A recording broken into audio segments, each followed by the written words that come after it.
Team Canada, they're only going to get better from here. They were really sharp. They had things really figured out in the offensive zone, and that is only going to get better. That's only going to become more dangerous for the opposition as this tournament goes on. Wow. In the very first game of the 2026 Winter Olympics, Canada crushed Czechia 5-0. 5 goals, 0 allowed, total shutdown. This happened on February 12, 2026 in Milan-Cortina. NHL players are back in the Olympics for the first time since 2014, and Canada just opened the tournament with a statement that every team in this event saw clearly. We are with Marty Biron and Frankie Corrado. So guys, an impressive performance by Team Canada and no shortage of positives. Frankie, what about the game stood out for you? How much offensive firepower Team Canada has up and down their lineup. 4 goals are scored at 5-on-5, with at least one of those goals being represented from a player from each different line. It wasn't just one line that got it done for Team Canada. Yes, Connor McDavid was unbelievable. Macklin Celebrini was so good right next to them. But if you look at it, the scoring was spread out. That's exactly what you would expect from Team Canada with all this firepower, and we saw it in Game 1. And here's the crazy thing. That's their starting point. Team Canada, they're only going to get better from here. They were really sharp. They had things really figured out in the offensive zone, and that is only going to get better. That's only going to become more dangerous for the opposition as this tournament goes on.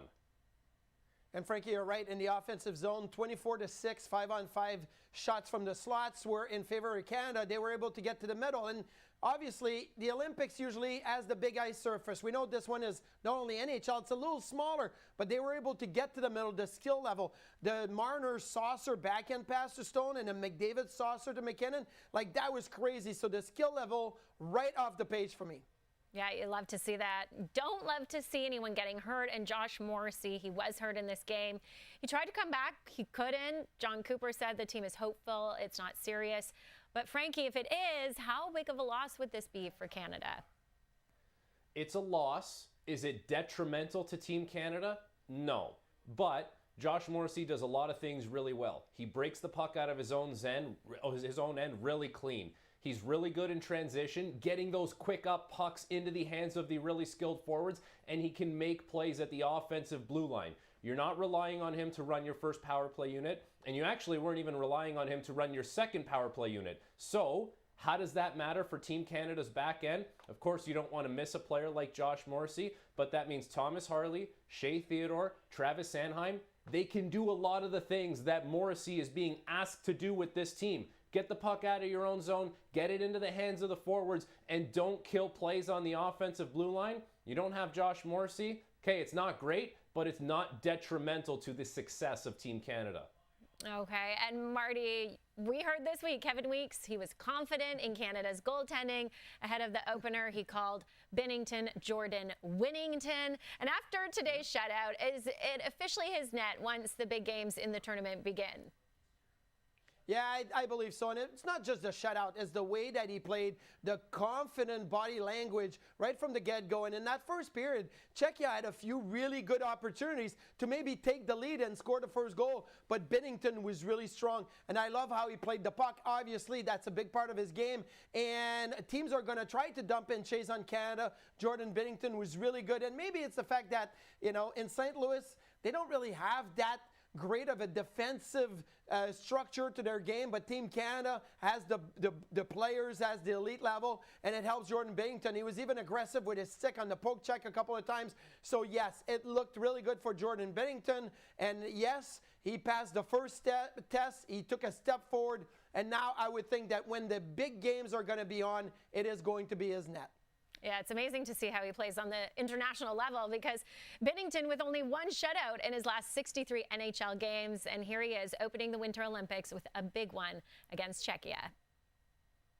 Now, here's what actually happened. Canada came into this tournament with a full NHL roster. This is the first time in 12 years that NHL players are playing Olympic hockey. The last time was 2014 in Sochi. Since then, fans have been waiting to see best on best again. And in Game 1, Canada delivered. The final score was 5-0 against Czechia. That's not a close win. That's control from start to finish. Canada scored early and never slowed down. They added more in the second period. Then they closed it out out in the third. Czechia never found the net, not once. Jordan Binnington started in goal for Canada. He played the full 60 minutes. He allowed 0 goals. That's a shutout in an Olympic opener. In a short tournament like this, that matters a lot. Goals against can decide standings later. Canada's number right now, 0. And then there's Macklin Celebrini. He's 18 years old. 18. In his Olympic debut, he scored. Reuters reported that he made an early statement in Canada's opening win. That goal is now part of Olympic history. An 18-year-old scoring in a tournament filled with NHL stars. Canada didn't rely on just one player either. They scored 5 total goals. That means production across the lineup. Depth scoring is huge in tournaments like this because games come fast and teams don't get much rest. Let's talk about the standings for a second. In Olympic hockey, a regulation win gives you 3 points. Canada earned all 3. They also finished the game with a +5 goal differential. That's 5 goals scored and none allowed. In group play, that number can decide who advances and who gets the better matchup in the knockout round. This was a group stage game at the Milan-Cortina 2026 Winter Olympics. 12 teams are competing in the men's hockey tournament. The preliminary round decides who moves on to the quarterfinal. After day 1, Canada sits at the top of its group. Czechia, on the other hand, leaves with 0 points. In a short event like the Olympics, starting 0-1 puts pressure on the next games immediately. This is also bigger because of the NHL return. Celebrini becoming one of the youngest Canadians to score in an Olympic tournament with NHL players is another headline. At 18 years old, he stepped into a high-pressure international game and found the net. Canada controlled the pace. They didn't trail at any point. Czechia could not break through. The game lasted the full 3 periods, 20 minutes each. By the final horn, it wasn't close. The scoreboard told the whole story. 5-0. 3 points secured, +5 differential, 0 goals allowed. And this is just the beginning of group play. Canada now moves forward in the preliminary round with clear momentum and strong numbers backing them. In Olympic hockey, the group stage is short. Teams only get a few games before the knockout rounds begin. Every point matters. A regulation win gives 3 points. Canada took all 3 in game 1. On top of that, they built a +5 goal differential right away. That is 5 goals scored and 0 allowed. If teams finish tied in points later, goal differential can decide who ranks higher. Canada already created separation after just 60 minutes of play. The shutout also gives them the best possible defensive start. Jordan Binnington finished the opener without allowing a single goal. In a tight tournament format, defensive numbers can be just as important as scoring totals. Offensively, 5 goals in one game show production across the lineup. It was not a 1-goal edge or a late winner. It was a full game performance. Macklin Celebrini, only 18 years old, added his name to the score sheet in his Olympic debut. Reuters reported that he made an early statement in the victory. That goal is now part of Canada's opening Olympic record in Milan-Cortina. On February 12, 2026, Canada did more than collect a win. They started the 2026 Olympic campaign with a 5-0 shutout over Czechia, 3 points in the standings, a +5 differential, and complete control from puck drop to final horn. For the captain of Team USA, Austin Matthews, where does he slot in terms of players feeling pressure and expectations coming into this tournament? I think he's at the top of the list. I really do. I think for a number of reasons. What you just said about the history of USA Hockey, like they have to pounce. They believe in their program. They're a great program. They're a great team. They should have gold medal ambitions, right? They had championship ambition at the Four Nations face-off, and they got all the way to overtime, and they almost got it done. The road to Olympic gold in Milano-Cortina will not be easy. 2 hockey giants, Canada and the United States, are bringing superstar talent, heavy pressure, and huge expectations. But this tournament may come down to just 2 names, Cale Makar and Austin Matthews. One controls the ice from the blue line. The other carries a nation's hopes on his stick. As the Milano-Cortina Winter Olympics get closer, the spotlight is shining bright on men's hockey. Fans are excited because this is best on best hockey, the world's top NHL stars playing for their countries. For Canada and Team USA, the stakes feel even higher. Both teams are loaded with talent, but their paths to gold may depend on very different X factors. Studded talent, but there's got to be one player, Brian, you have in mind who you feel will be the most important for Canada as we get set to start this Olympic tournament on Thursday. Yeah, I think it's Cale Makar. I do. I think it's Cale Makar, and I think it's Makar by a landslide, Jay. I really do. And I know people are going to look to the goaltending, and I understand that. It's a prominent position. They still have to figure out exactly who that guy's going to be. And I know McDavid's important and McKinnon's important and obviously the captain, Sidney Crosby. But I think the drop-off from Cale Makar to whoever you believe is the second best, most impactful defenseman on this team is a massive discrepancy. Much more of a discrepancy between McDavid and McKinnon. For Team Canada, one player stands above the rest in importance, and it's not Connor McDavid or Sidney Crosby. The biggest difference maker could be defenseman Cale Makar. That might sound surprising because Canada has so many superstar forwards. But hockey is not just about scoring. It's about controlling the whole game. Offense, defense, and transition. That's where Makar becomes priceless. Analyst Brian Hayes calls Makar Canada's most important player because of what he calls the gap theory. This means the talent drop between Makar and the next Canadian defenseman is much bigger than the gap at forward positions. If McDavid has a quiet game,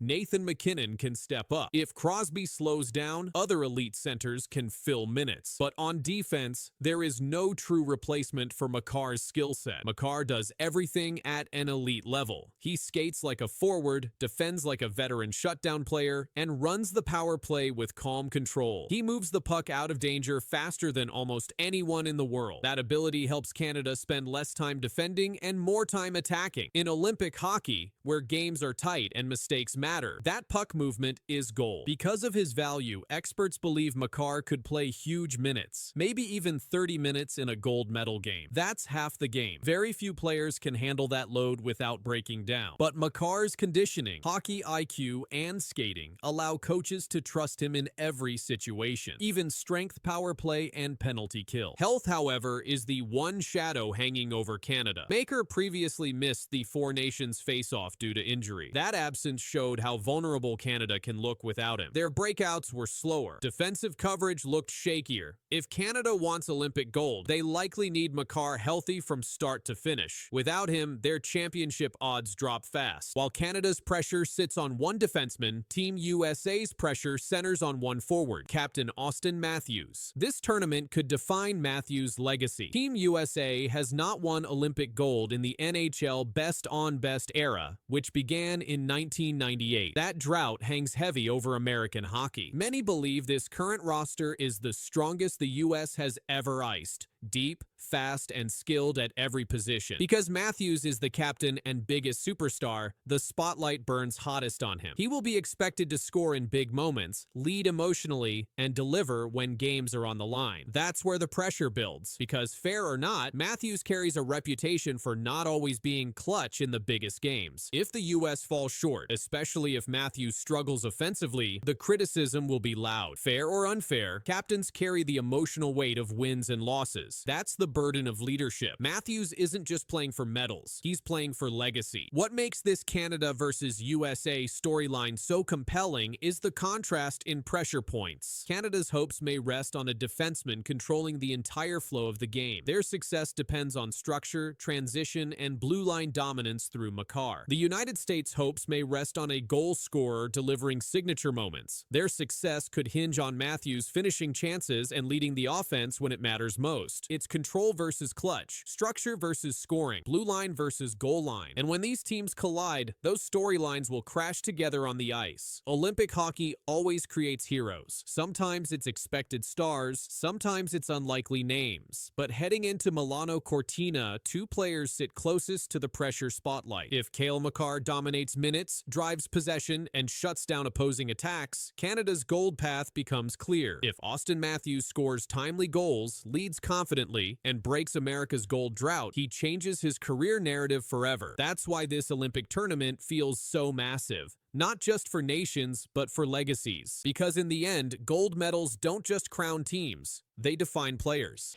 Is Team USA, and I think they've got the easiest group. Easily the easiest group. And so they might be a sleeper to be the #1 seed in the tournament because of it. Like, sure. It's a really, really easy go. This is the quiet reality of the 2026 Winter Olympics. Team USA has entered the tournament with less fanfare than Canada, and that has shaped early perception. They are being viewed as secondary contenders, but depth, defensive mobility, and prime age production suggest the competitive balance may be closer than assumed. And once the roster is examined closely, it becomes clear Team USA is far far better than most people think. The idea that the United States enters Milan as a step behind is rooted more in reputation than structure. Canada carries historical gold medals and generational name. That history dominates coverage. Yet Olympic tournaments are not decided by legacy. They are decided by roster balance, deployment stability, and execution under compressed conditions. Leadership stability defines the American approach. USA Hockey named Austin Matthews as captain for the Milano-Cortina game. Charlie McAvoy and Matthew Tkachuk were selected as alternate captain. This structure mirrors the leadership group deployed in recent international competition. There was no overhaul following their most recent international loss. No reactionary shift in identity. The same core remains intact. Matthews enters the Olympics in his prime years. In recent NHL seasons, he recorded a 60-goal campaign and consistently ranked among league leaders in shot generation and two-way impact. His usage extends beyond scoring. He handles defensive zone deployments, late-game shifts, and matchup responsibilities against elite centers. The captaincy formalizes his role as a central pillar of the roster. The most recent international comparison between the United States and Canada came in the Four Nations face-off final. Canada won 3-2 in overtime. The difference was a single goal beyond regulation. The United States did not surrender control of the game. It did not concede structurally. It pushed the tournament favorite into sudden death. Over time, margins reflect parity. The result demonstrated that the gap between these two rosters is narrow. One defensive read, one power play sequence, one bounce separated the teams. The structural framework held. Defensive construction may be the most underappreciated advantage on this roster. Quinn Hughes, Adam Fox, and Charlie McAvoy anchor a blue line built for modern international play. Hughes and Fox have each produced elite offensive numbers from the defensive position in recent NHL seasons. Both have been finalists for the Norris Trophy. McAvoy provides physicality, defensive reliability, and penalty kill deployment against top line. International hockey rewards defensemen who retrieve pucks efficiently and exit the zone under pressure. Larger ice surfaces create more lateral space. Teams that move the puck cleanly reduce extended defensive zone time. The American defensive core is constructed around mobility and transition speed. Depth extends through all three defensive pairings. No single pairing carries disproportionate responsibility. Each unit can handle offensive zone activation and defensive zone containment. In condensed tournaments, this reduces fatigue and limits matchup exposure. Goaltending may represent the clearest measurable advantage. Compared to the ongoing debate surrounding Canada's crease, the United States enters the Olympics with stronger recent NHL regular season metrics among its projected starters. American goaltenders have posted higher save percentages and more consistent performance trends in recent seasons. Stability in the crease removes distraction. Olympic tournaments hinge on limited game. Clear deployment hierarchy reduces mid-event uncertainty. The United States does not enter Milan facing questions about its starting goaltender. Preparation remains uninterrupted. No single American line carries the burden of generating offense alone. Deployment flexibility allows the coaching staff to maintain pace across four lines. Balanced usage reduces fatigue entering elimination round. The Olympic format amplifies these structural traits. NHL participation returns after a 12-year absence. Many players across all nations are making Olympic debuts. Prior Olympic experience is less concentrated than in previous eras. Current roster construction matters more than historical medal counts. Group stage play precedes elimination round. Seeding influences quarterfinal matchups. The United States roster is built to sustain performance across stylistic variation. Defensive mobility supports adjustments against heavier forechecking teams. Forward speed pressures slower defensive units. Special teams add another layer of structural strength. Mobile defensemen facilitate lateral puck movement on the power play. Penalty kill units include forwards accustomed to defensive zone responsibility in NHL competition. International rules place emphasis on discipline. Special teams efficiency often determines knockout outcome. Public framing often emphasizes Canada's generational star power. That emphasis can obscure structural parity. The United States does not rely solely on individual brilliance. It operates through balance, mobility, and deployment clarity. The overtime result at Four Nations underscored how thin margins can be at the international level. A single possession can decide elimination game. The United States demonstrated it operates within that margin consistently. This Olympic cycle presents a new environment. NHL players return after a prolonged absence. Chemistry must develop quickly. Coaching continuity and defined leadership leadership become central. The United States enters Milan without structural uncertainty. The narrative may continue to position the United States as secondary. That narrative is rooted in historical memory. The measurable components of this roster suggest something closer to equivalence. Execution will determine outcomes once competition begins. Leadership is established. Defensive mobility is among the strongest in the field. Goaltending metrics compare